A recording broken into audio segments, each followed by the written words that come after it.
Hello, my name is Tony. After the monumental, studio-destroying financial and artistic cataclysm that was Heaven's Gate, I never thought Michael Cimino would be trusted to direct a movie again, and I have to admit I didn't feel very sorry about that. I thought wrong, common enough for me, and although Year of the Dragon doesn't exactly represent complete reputational redemption, it did go some way towards kickstarting Cimino's artistic rehabilitation. Not that the critics liked it much, they mostly didn't, and not that it was a big hit at the box office. It wasn't. But if it's any consolation against my own prevailing instincts, and to my surprise, I enjoyed the hell out of it, more or less. And judging by the multiple requests I get on the channel to cover it, I'm not alone. Something I want to deal with first and not have to address again in the review is the accusations of racism leveled at the film. Members of the Chinese American and Asian American communities protested the film for perceived racial stereotyping, the promotion of xenophobia, and the use of derogatory terms and racial slurs. Oh, and sexism. Let's not forget the sexism. Always with the sexism. Whilst the film does contend with depicting racism, it is not, I don't believe, a racist film. In and of itself, it's a film that covers some ugly realities. It's not making value judgments or actively recommending the approaches and behaviours of the characters as things anyone should get on board with or aspire to. As Cimino himself pointed out, to deal with these subjects you must first reveal their tendencies. A reasonable point. How do you process and address something if you don't know the shape and form of it? Recognize what it looks like, how it sounds, how it impacts. You don't and won't. You'll just take exaggerated moral offense, dissimulate, retreat into denial. Year of the Dragon depicts attitudes and behaviors that existed and may still exist today. If the film is felt to be selling the idea, for instance, that all Chinese people are criminals, it doesn't do a very good job, contradicting itself by representing some individuals as media personalities, journalists and police officers. To grasp and internalize fragments of what is shown and seen as insults, then generalize without thought and considered analysis is a knee-jerk reaction. It's not the fault of the film, director Cimino, or writers Cimino and Oliver Stone. That lies with those members of the audience and how they choose to look at it and interpret it and then react. So that's my bit on that. Some might agree, some might not, but there it is and I stand by it, and I fully intend to leave it firmly where it stands. Let's move on. Captain Stanley White, Mickey Rourke, is the most decorated police officer in New York City. He's given the unenviable task of taking charge of the policing of New York's Chinatown. A veteran of Vietnam, he's got his prejudicial, preconceived ideas about Asian peoples, but at least he also gets a shitload of historical textbooks to advance his cultural understanding. He may be a product of his experiences, but at least he's trying. White has been drafted in by his longtime friend and superior Lou Bukowski, Raymond J. Barry, and Police Commissioner Sullivan, Mark Hammer, to crack down on the new young Chinese criminal gangs. White, however, has other ideas. It's his intention to take on the existing older guard as well, the triads, who have thrived for decades in a mutually beneficial truce with the police department. So, Stanley is going to fuck up the landscape. His agenda brings him into direct conflict with Joey Tai, John Lone, an up-and-coming young Turk. Joey is the new breed, smart, stylish, dangerously charismatic, and utterly ruthless. He is the clandestine figurehead running the young gangs with an aim to breaking into the territory of the Italian mob and energizing his planned rise to become the sole leader of the triads, the boss of organized crime in Chinatown. It's a four-way blood feud: triad, Thai mob, mafia, and police, that both Joey and Stanley contribute to escalating. Neither man seems to care much about collateral damage so long as they achieve their objectives. It's an incendiary mix, and boy is there collateral damage.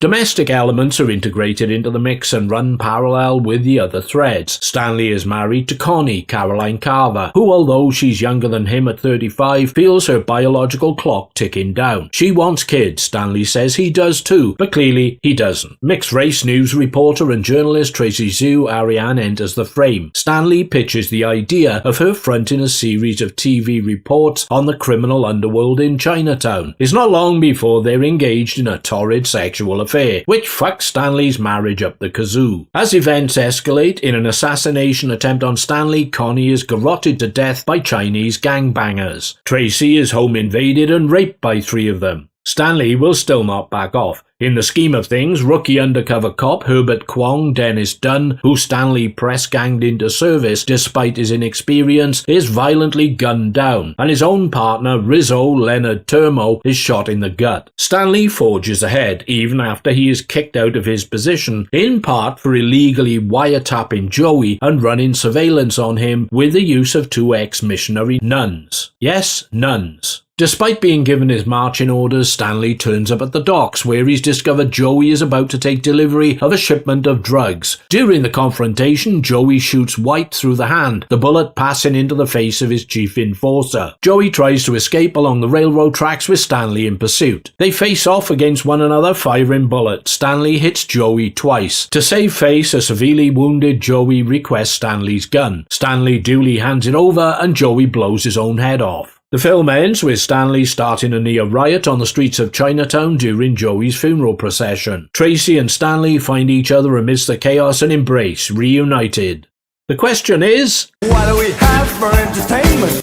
Producer Dino De Laurentiis had a start date for the film but no director. Cimino agreed to write and direct, then found he had a very short time to get a script together by the commencement of filming. He brought in Oliver Stone, who agreed to work on the screenplay if De Laurentiis would stump up part funding for his then unproduced Vietnam War flick Platoon. They wanted Nick Nolte or Jeff Bridges to play Stanley White. Mickey Rourke came on board late to play a character 15 years his senior. It was all a bit of a rush job. There are some core problems with Year of the Dragon. Stanley White is not a sympathetic character. He is egotistical, self-centered, arrogant and crass. Careless, irresponsible and inconsiderate, happily putting those around him in harm's way and not letting little things like their death, rape or near-fatal wounding slow him down or distract him too much or for too long. He has a Vietnam-sized chip on each shoulder and seems to feel that his war record and service decorations grant him some sort of righteous impunity to do whatever he wants to do. Sure, you could find his single-mindedness, fortitude and drive positive and praiseworthy characteristics. Unfortunately, it's not enough to make him relatable. Stanley treats his wife, his mistress and his colleagues like shit and then can't understand why they react adversely to him. Luckily, he treats the bad guys like shit also, which is fine. He says of himself, "I'm not a nice guy." Yeah, we can see that. But expressing that realization, that self-insight and understanding, and then not evolving as a result, renders it pretty much meaningless in the context of character development or story arc.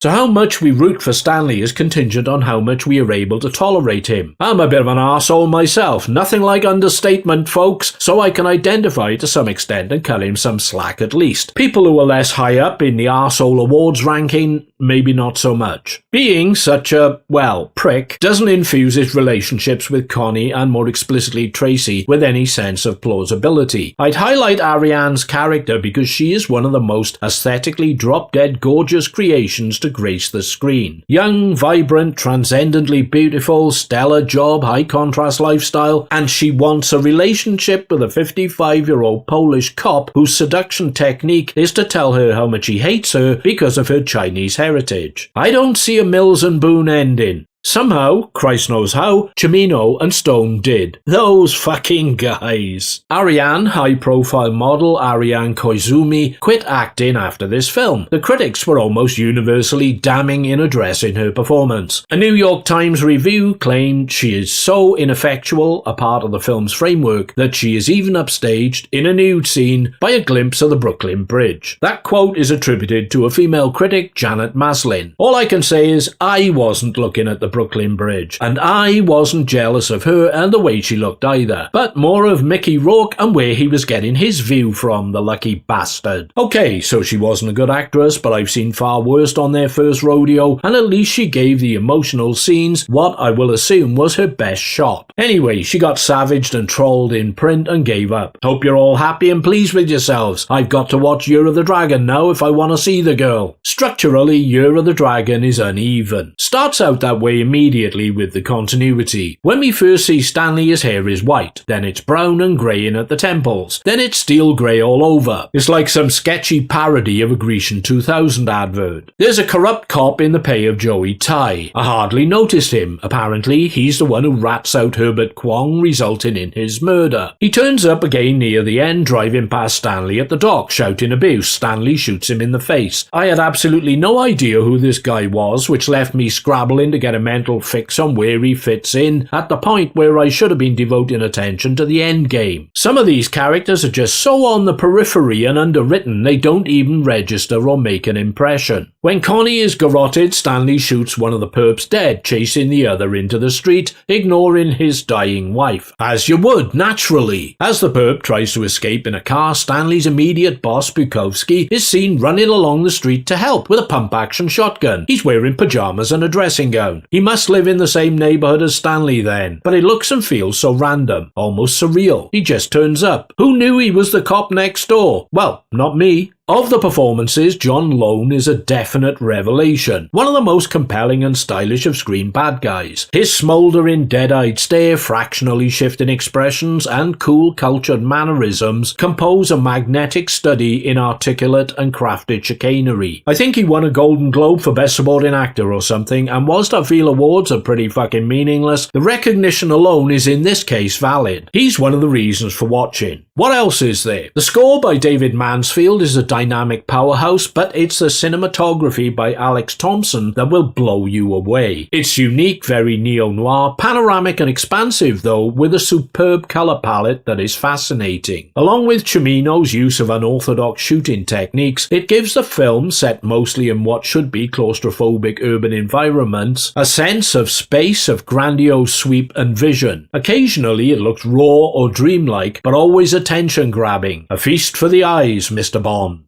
Despite being on a more restrictive budget this time around, because, like After Heaven's Gate, you wouldn't want to trust this guy with your life savings and the family silver, Cimino still can't resist the urge to go big. The scenes when Joey travels abroad to the camp of a Thai warlord to broker a drug shipment look like the love child of Apocalypse Now and a David Lean movie. It adds a certain depth and richness. Then there are the action scenes. Here the film excels. They are fierce and ferocious. The gunfight in the restaurant is scenery destroying and flesh pulverizing, all fizzing and detonating fixtures and fittings and exploding aquariums. The chase through the nightclub, filmed in part from the ceiling, is a pounding neon and strobe lit wave of frantic kinetic violence. Cimino seems quite fond of graphic death scenes in this one, and his camera isn't blood-shy in the least. In summation, Year of the Dragon is a source of some frustration. Much as I like and enjoy it the way it is, it had the potential to be an all-out modern classic, to really spark the target. But it fumbles the ball with careless inconsistencies and a rushed and often messy script. Although I'm not director Cimino's biggest fan, for the sake of balance it's important to recognise De Laurentiis initially granted him final cut, only to renege on that the moment the ink was dry on his contract. The Year of the Dragon we got to see was not the director's vision, the director's cut, but the one the studio had the final say on. Maybe then, just maybe, that all-out modern classic was in there somewhere. I'd like to think so.